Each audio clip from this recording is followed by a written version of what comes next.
Nossa, um prazer. A iniciativa de Carubbian nasce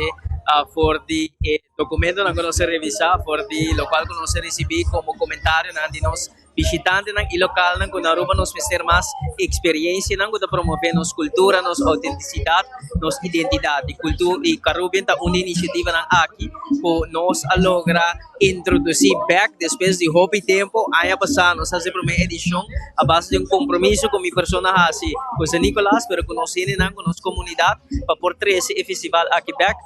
para 2026 so siya primeira edição essa que tem continuação nos 5 bisa com a base de cooperação estratégica com a autoridade de turismo tour e último Diahuebs de Luna para o resto de aya aqui Carubbian Festival lota presente de Kaya de Sanicolas de Carnival Village pesa que agora celebrar para os visitantes ng inos local ng por desfrutar de esaki. Nós escolher uma localidade nova, Carnival Village. Carnival Village aguardo construir para por ta anfitrião para evento nang bonita assim aqui, uma conhecendo nang nos local nang, pero também nos visitantes nang po bem desfrutar de uma experiência que reflejar nossa identidade, reflejar nossa autenticidade, música,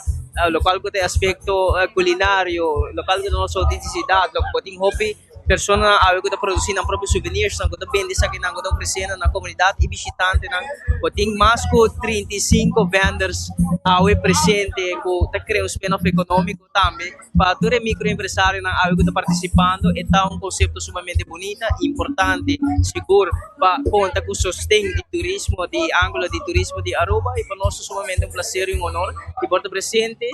essa kita Carubbian Festival, mas nós também está de pueblo para pueblo, nós sempre presente dentro dos pueblos para celebrar essa aqui conjuntamente com nós e para nós parte do governo de Aruba, iniciativa que nós sostener e havia aqui nós três um artista internacional para ter uma dinâmica nova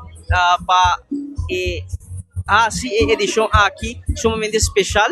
sobre essa aqui vai acompanhar também com um anúncio sumamente importante com nossa hasi, com nós e seguro por de Ministério de Turismo, ângulo de Ministério de Turismo, nós fazemos compromisso para a fundação que agora lagar atrás aqui na Carnival Village, nós vai continuar com isso aqui e nós vai terminar o bonito projeto aqui de Carnival Village para porta anfitrião, para festival, para evento, isso aqui significa que nós vai construir stage, nós vai seguir MBC e level up a facilidade de Carnival Village, isso aqui é um compromisso que nós fazemos para desenvolver isso aqui, tem um epicentro de ambiente com nosso local, nos visitantes, por desfrutar.